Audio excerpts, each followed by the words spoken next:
Mateo capítulo 26, versículos del 26 en adelante, y dice así la escritura: y mientras comían, tomó Jesús el pan, y bendijo y lo partió, y dio a sus discípulos y dijo: tomad, comed, esto es mi cuerpo. Y tomando la copa, y habiendo dado gracias, les dio, diciendo: bebed de ella, ¿cuántos? Todos. Porque esto es mi sangre del nuevo pacto, que por muchos es derramada para remisión de los pecados. Y os digo que desde ahora no beberé más del fruto de la vid hasta aquel día en que lo beba nuevo con vosotros en el reino de mi Padre. Vamos a leer de nuevo el versículo 29. Y os digo que desde ahora no beberé más de este fruto de la vid hasta aquel día en que lo beba nuevo con vosotros en el reino de mi Padre. Vamos a orar. Buen Dios y Padre nuestro, en este momento, Dios, queremos ponernos en tus benditas manos, Dios. Lo que resta de tiempo, Padre, te suplicamos que nos hables al corazón, que nos permitas, Dios, entender un poquito más del por qué nosotros, los cristianos, tenemos que, no opcionalmente, sino que es una obligación. Y es algo que debemos de hacer con gozo, con alegría, Señor. ¿Por qué debemos compartir la Santa Cena? ¿Y por qué debemos de hacerlo constantemente? ¿Y qué significa? ¿Y por qué es tan importante, Señor? Ayúdanos, Dios, a comprender todas estas cosas, Padre. Realmente, Dios, sin el entendimiento de tu palabra a través del Espíritu Santo, muy poco tenemos que decir. Muy poco podemos comprender, Señor. Para algunos solo es un ritual, pero según tu palabra es algo especial para tu iglesia.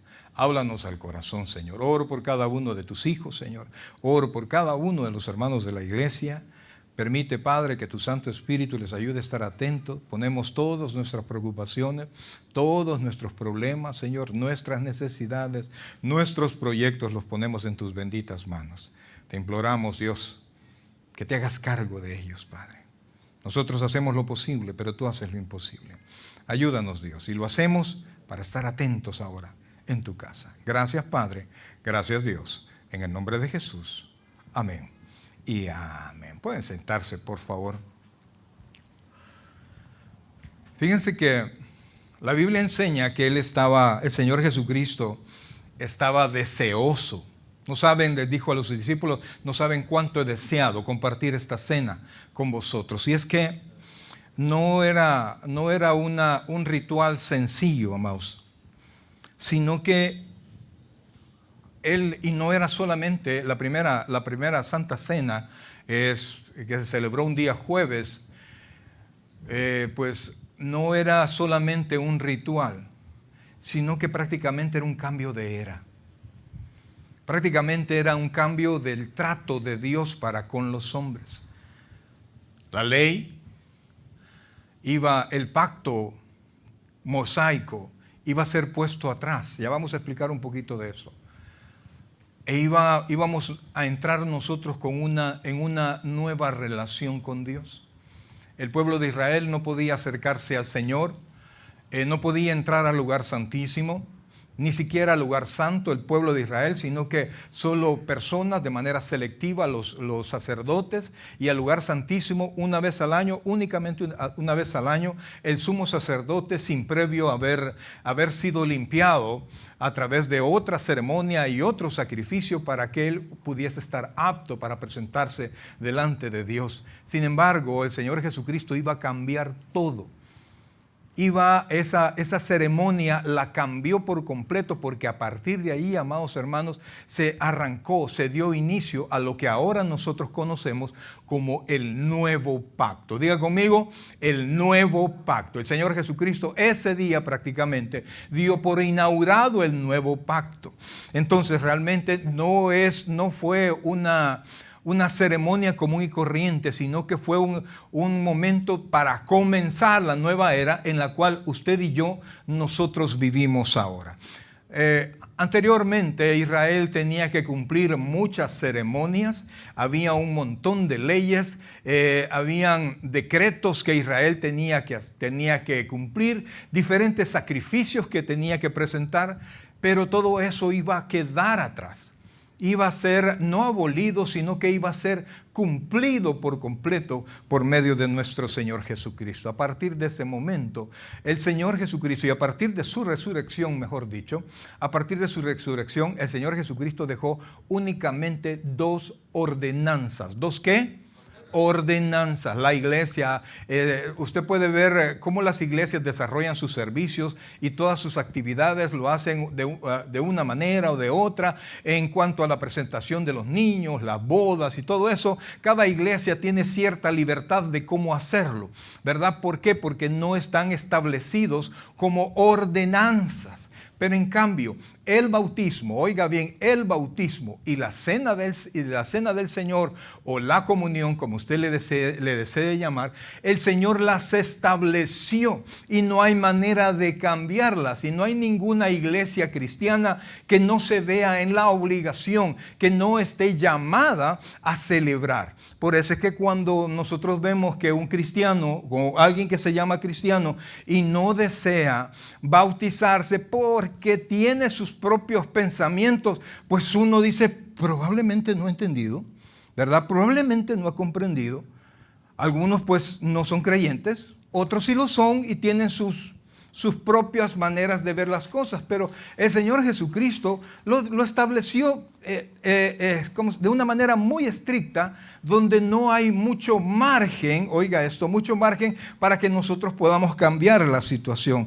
El bautismo es la señal del creyente, es la señal externa de lo que interiormente ya pasó en el creyente. Y la Santa Cena o la comunión, como usted desea llamarla, es el momento en el cual nosotros venimos y recordamos, hacemos en memoria del Señor lo que Él hizo por nosotros. Esta ceremonia, amados hermanos, llamémosla así, esta ceremonia tiene varios aspectos. Número 1, recordar lo que Jesucristo hizo por nosotros en la cruz del Calvario. Murió por nosotros. Ya vamos a ver el aspecto donde dice para remisión de vuestros pecados. Vamos a explicar lo que significa esa palabra, remisión de nuestros pecados. Entonces nosotros nos vamos al pasado y recordamos lo que Él hizo por nosotros. Vamos al presente y nosotros recordamos cuál es nuestra relación con Dios, que yo tengo entrada libre a la presencia del Señor, que no necesito, usted ni siquiera necesita al pastor para poder estar con Dios, para poder hablar con Dios, para poder tener una relación con Dios. Lo único que el Señor dice, sin dejar de congregarse como algunos tienen por costumbre. Entonces, ¿por qué tengo que congregarme? Porque Dios nos manda a estar congregados. Aquí crecemos, aquí aprendemos.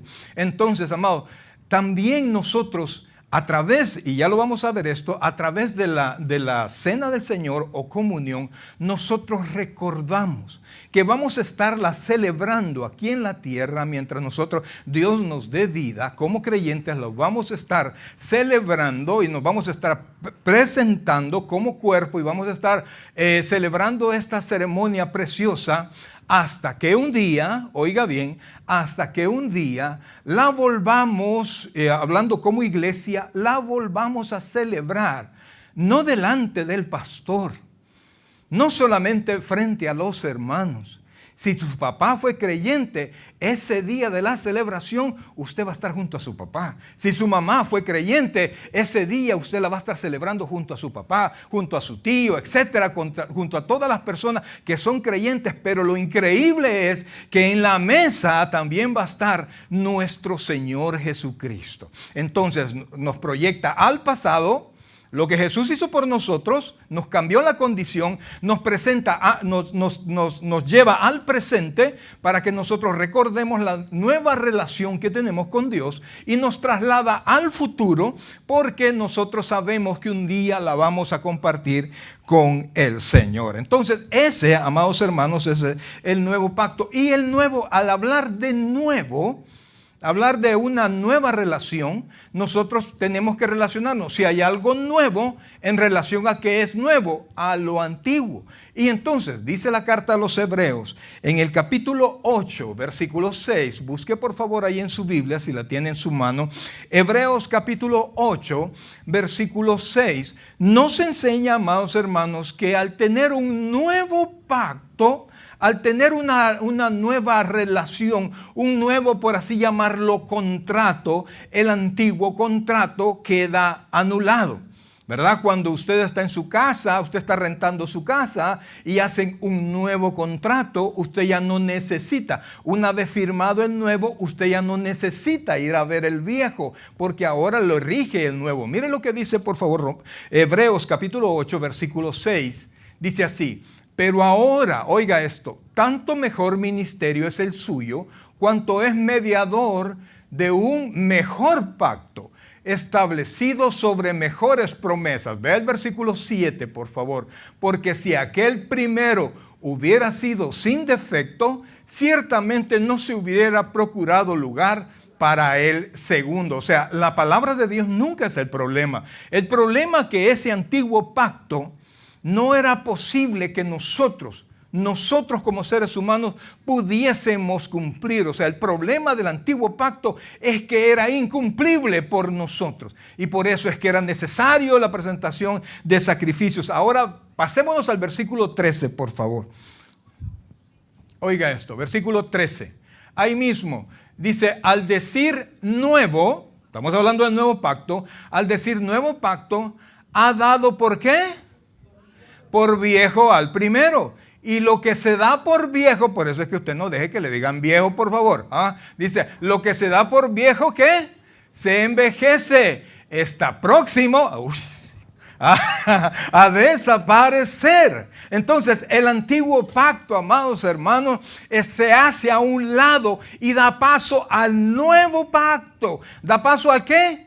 Al nuevo pacto, a la nueva relación que nosotros tenemos para con Dios. En esa relación usted se encuentra, y al celebrar la Santa Cena estamos recordándonos, estamos haciendo fiesta, estamos conmemorando lo que ahora nosotros vivimos. Ahora, el que nosotros estemos en el nuevo pacto no quiere decir que la ley de Dios, y ponga atención a esto por favor, no quiere decir que la ley de Dios ha quedado sin ningún cumplimiento.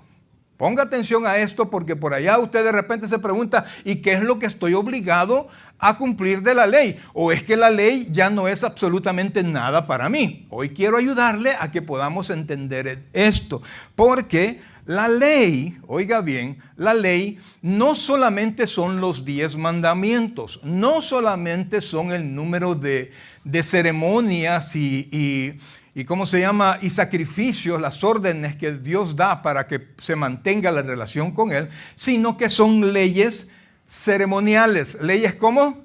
Ceremoniales. Hay leyes civiles. ¿Hay leyes cómo? Civiles. Hay leyes culinarias, o sea, de qué es lo que debían de comer y qué no debían de comer. Y hay también leyes morales. Y hay leyes morales. Entonces, pastor, y entonces, y todo eso, ¿cómo que me compete a mí y que no? Primero, hablando de la parte de las leyes civiles que Dios estableció en la ley para Israel, dígame si no, ¿nosotros en qué país vivimos?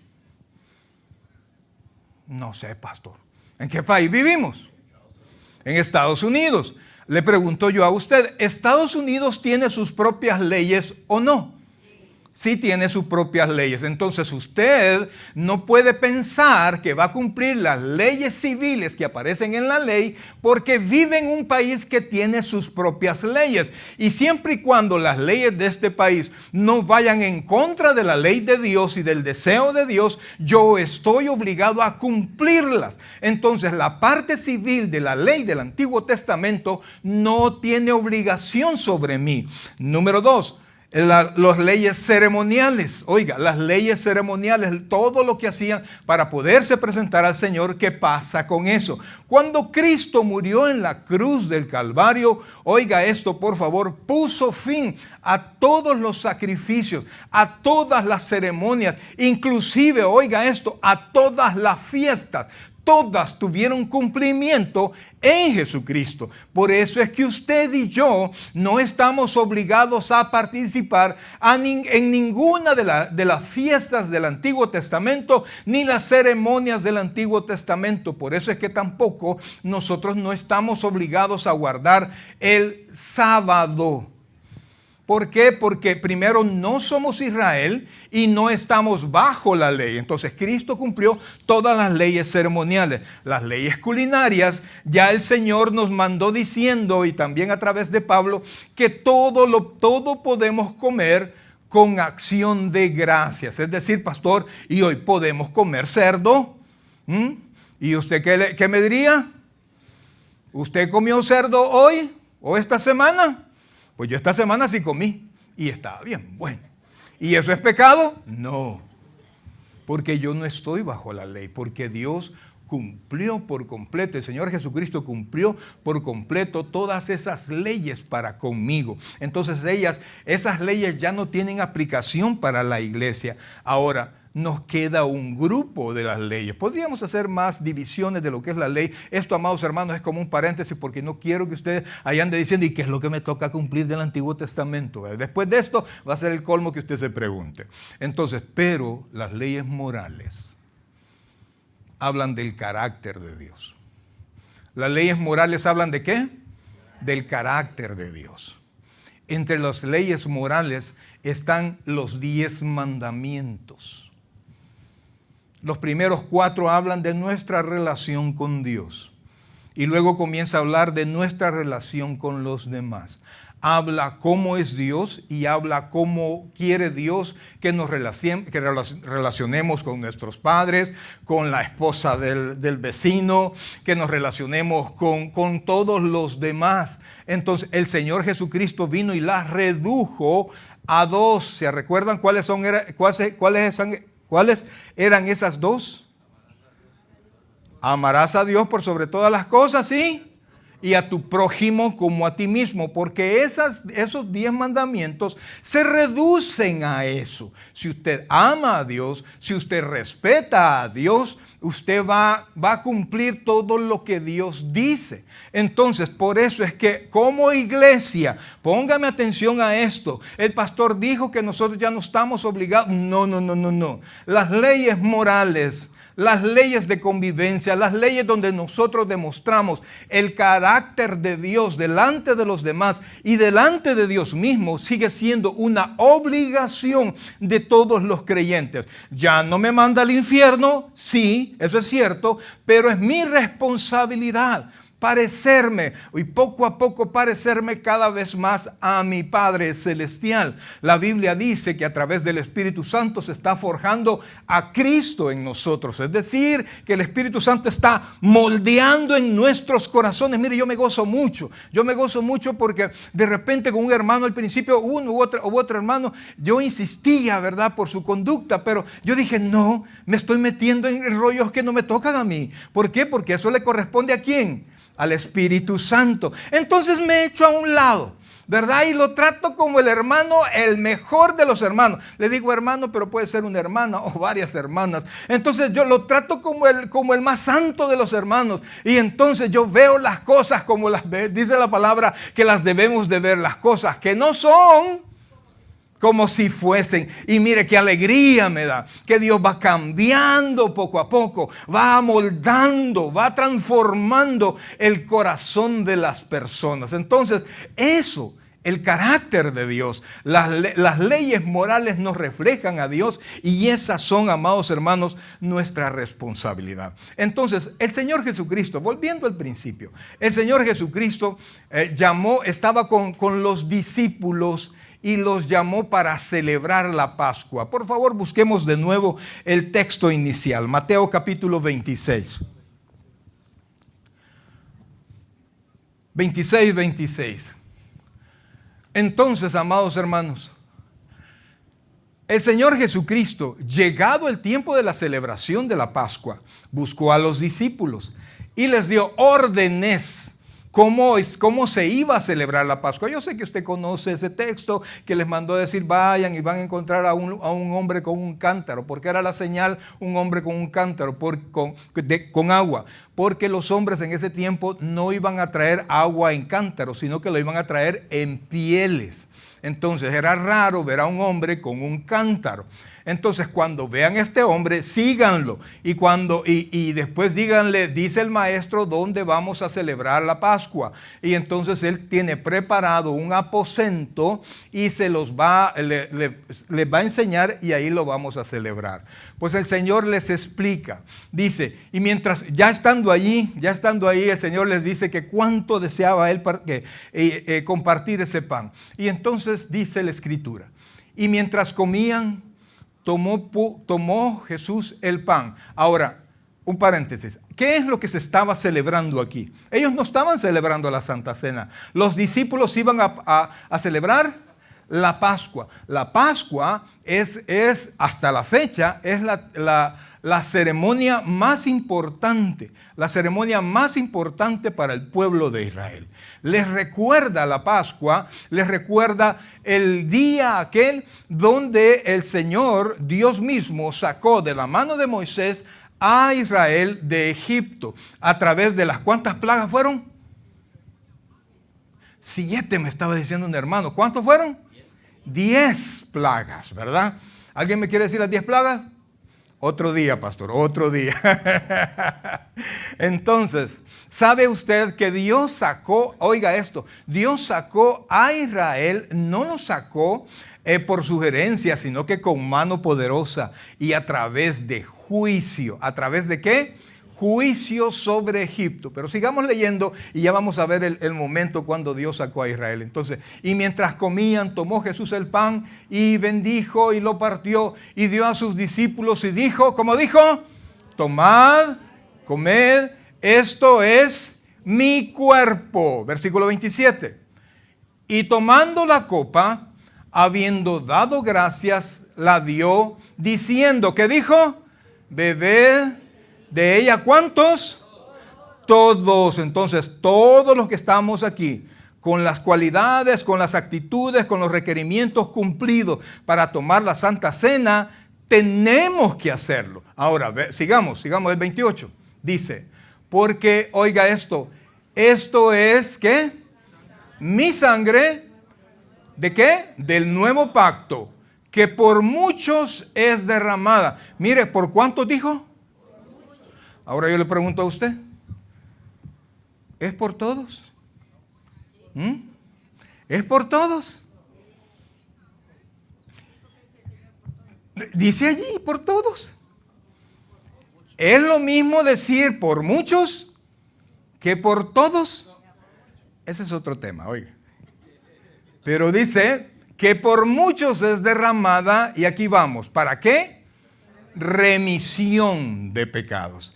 La palabra remisión, amados hermanos, de esta palabra se saca la palabra que nosotros entendemos como remisión, también la palabra misil está tomada de esta palabra ¿cómo se llama en griego? Entonces habla de sacar, habla de trasladar a otro lugar, habla de enviar.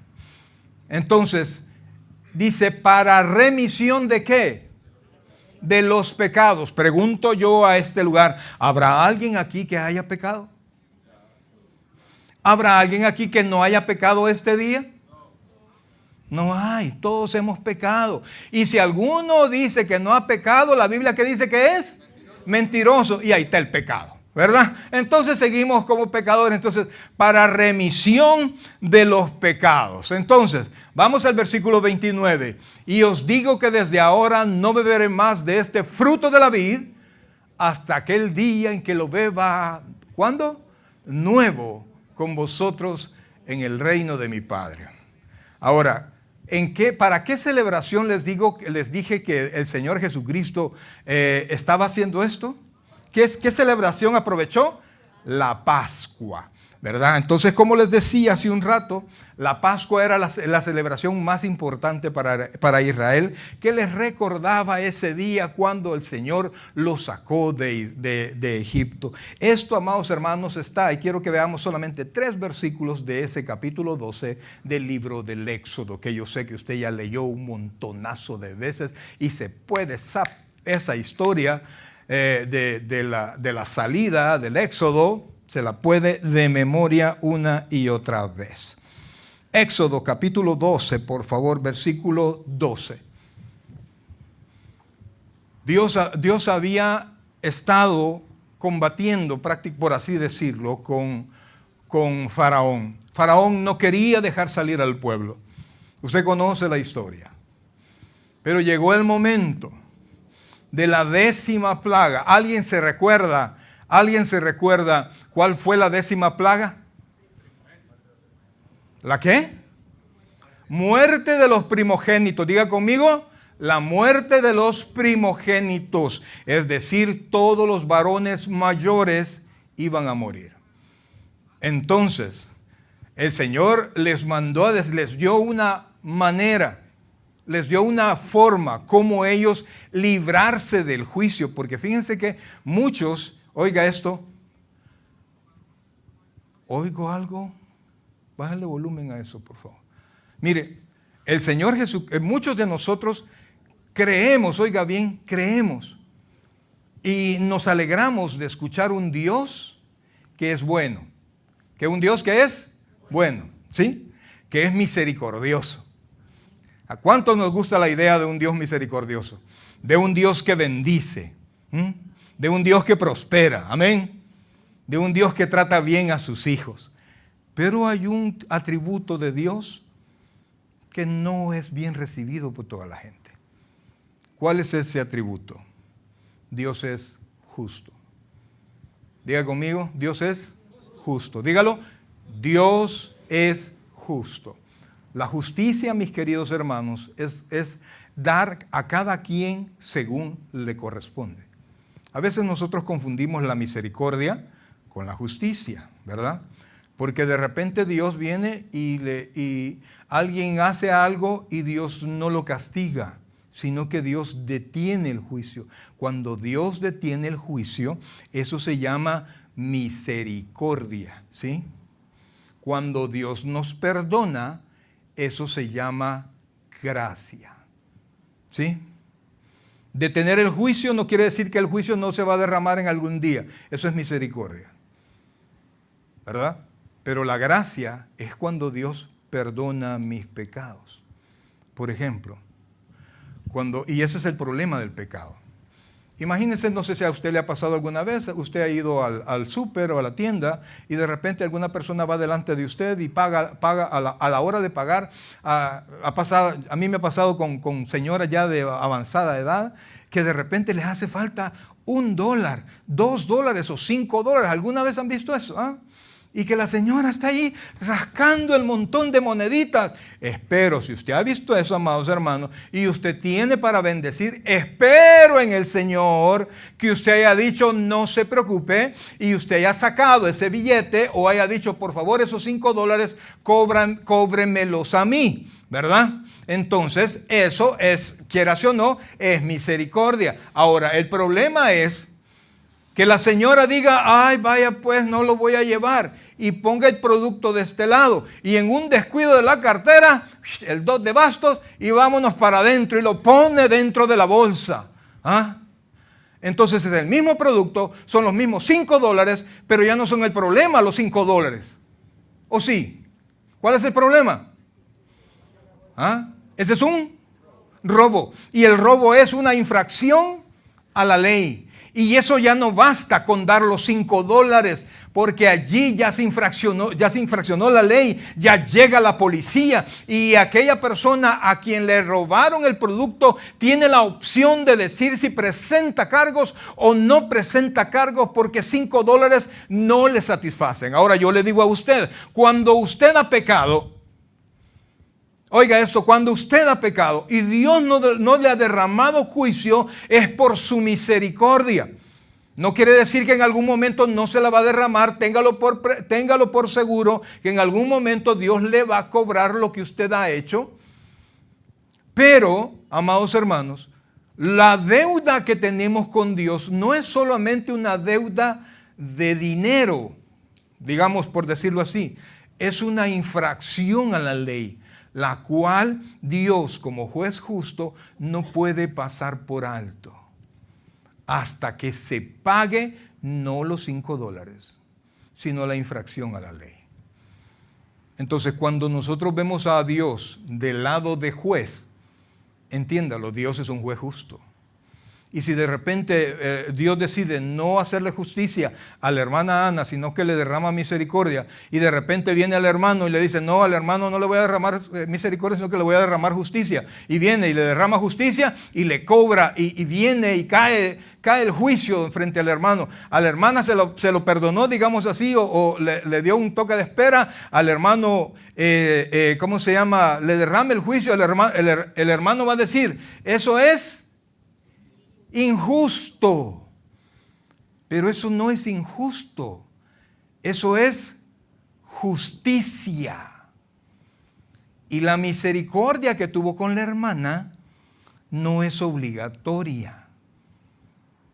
Si Dios a unos enjuicia hoy y a otros mañana, usted no puede decirle que Dios es injusto, porque Dios no es injusto, Dios no es malo, Dios no tiene malas intenciones, no hace con dos intenciones las cosas, sino que Él es perfecto en todas las cosas que hace. Entonces, vamos a Éxodo 12, dice, oiga esto, cuando Dios ya le había dicho al pueblo que prepararan un cordero, por eso se llama el cordero pascual, porque viene de la Pascua, entonces sí que mancharan los postes de la puerta y el dintel de la puerta, lo mancharan con la sangre del cordero, y el ángel de la muerte que iba a pasar de largo, por eso se llama Pascua, en inglés es Passover, o sea, pasa de largo. Mire lo que dice, versículo 12, pues yo pasaré aquella noche por la tierra de Egipto. ¿Ese yo quién es? Dios. ¿Quién va a pasar? Dios. Pues yo pasaré aquella noche por la tierra de Egipto y heriré a todo primogénito en la tierra de Egipto. ¿Dice ahí que va a herir a todo Egipto? ¿A todos los egipcios? No, sino que ¿a dónde iba a pasar? En la tierra de Egipto. A todo primogénito. Pero sigamos, dice, así de hombres como de bestias, los primogénitos, y ejecutaré mi juicio en todos los dioses de Egipto, yo Jehová. Pero Dios iba a cargar su furia, su ira en los primogénitos. ¿Primogénitos solamente de hombres? No, de hombres y de bestias. Ahora vamos al siguiente, por favor, siguiente versículo.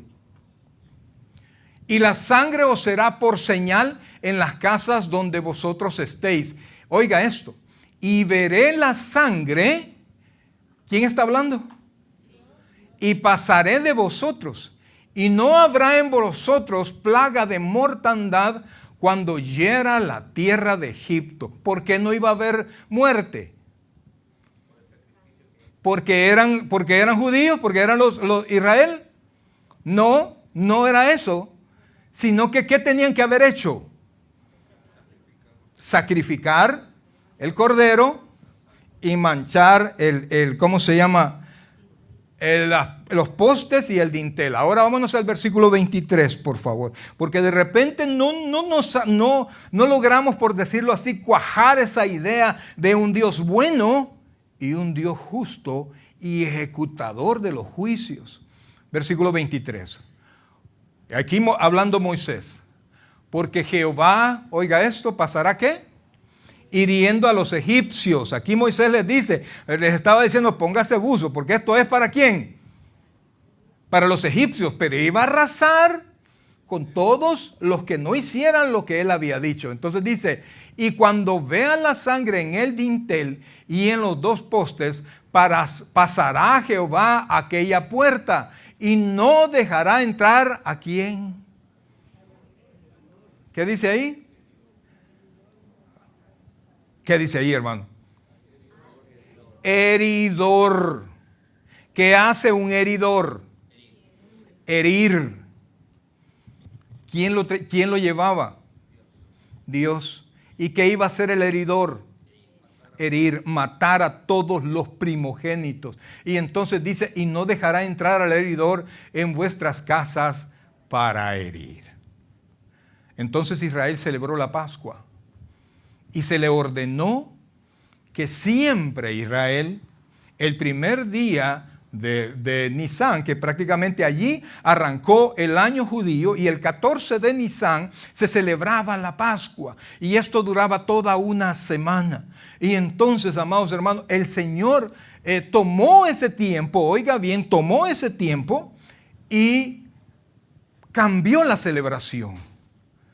Y en lugar de los rituales de la Pascua, el Señor tomó el pan y lo partió y se los dio. Y dijo, esto es mi cuerpo, que por vosotros es que partido. Realmente ni un solo hueso del cuerpo del Señor se partió, pero la Biblia dice, Isaías dice, que Él quedó irreconocible del castigo.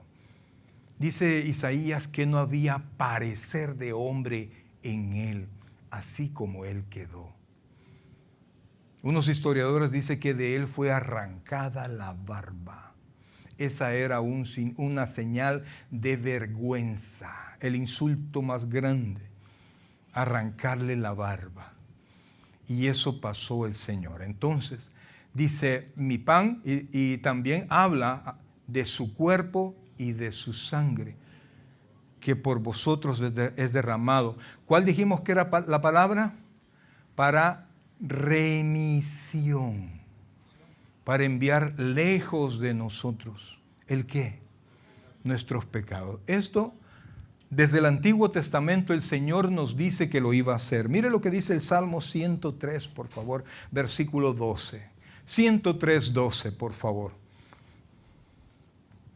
Salmo 103, 12. Amados hermanos, cuando celebramos la Santa Cena, recordamos todo esto. Recordamos que esa condenación que era sobre mí ya está lejos de mí. ¿Está cómo? Lejos de mí. Mire lo que dice, por favor, versículo 12. Cuanto está lejos, ¿el qué? El oriente del occidente hizo alejar de nosotros nuestras rebeliones. Versículo 13. Como el Padre se compadece de los hijos, se compadece Jehová de los que le temen. Versículo 14. Porque Él conoce nuestra condición. Se acuerda de que somos polvo. Dios sabe quiénes somos nosotros. Y en Miqueas capítulo 7, iglesia.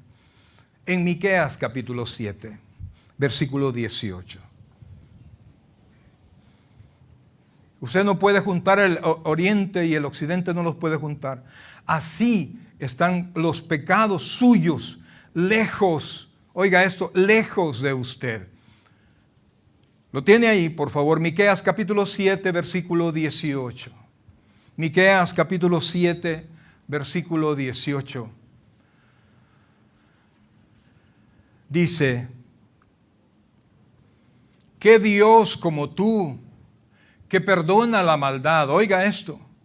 ¿Qué Dios como tú, que perdona la maldad? ¿Y qué dice ahí? Y olvida el pecado del remanente de su heredad. No retuvo para siempre su enojo, porque se deleita ¿en qué? En la misericordia. Versículo 19. Él volverá a tener misericordia de nosotros, sepultará nuestras iniquidades y echará en lo profundo del mar todos. ¿Cuántos? Todos nuestros pecados. Mis queridos hermanos, cuando nosotros celebramos la Santa Cena, nosotros estamos recordando que así como un día pasó Jehová junto con el heridor, un día Dios pasará de nuevo en su juicio ante todo el mundo. Y no va a matar solamente a los primogénitos, sino que todos aquellos que no hayan creído en la salida que Dios dio en Jesucristo, serán enviados y les va a dar un castigo mucho mayor, lanzados al infierno por la eternidad. Amados, cuando celebramos la cena del Señor, nosotros podemos recordar que aunque el heridor viniera, nosotros estamos aparte, porque Dios nos cubrió no con la sangre del cordero, no con la sangre de un animal, sino que con la sangre derramada por Jesucristo en la cruz del Calvario. La sangre de Cristo nos libra del juicio. La sangre del juicio nos libra de la condenación. Y cuando nosotros estamos simbólicamente hablando, en la mesa del Señor, podemos recordar que nuestro nombre está inscrito en el libro de la vida y hoy tenemos paz para con Dios. Pongámonos en pie, iglesia. Vamos a orar. Mi amigo, usted que está en su casa, gracias por haber estado con nosotros. Queremos invitarle que repita esta oración que va a salir en la pantalla de su televisor para que Dios le salve hoy. Repítala con fe. Dios le ama y quiere transformar su vida, quiere darle paz y salvación. Sigamos orando nosotros. El predicador ha terminado su mensaje. Le invitamos que reciba a Cristo como su Señor y Salvador personal. Invóquele de la siguiente manera: Señor Jesús, yo te recibo hoy como mi único y suficiente Salvador personal. Creo que eres Dios, que moriste en la cruz por mis pecados y que resucitaste al tercer día. Me arrepiento, soy pecador, perdóname, Señor. Gracias doy al Padre por enviar a Jesucristo a morir en mi lugar. En Cristo Jesús, mi Salvador. Amén. Bienvenido a la familia del Señor. Le invitamos que se congregue con nosotros en nuestra iglesia ubicada en 2685 calle número 20, San Pablo, California 94806. En nuestros servicios presenciales, viernes 7 p.m. y domingo 6 p.m. Nuestros servicios en línea, estudio bíblico, miércoles 7 p.m. a través de Facebook Live. Gracias por sintonizarnos y que el Señor te bendiga.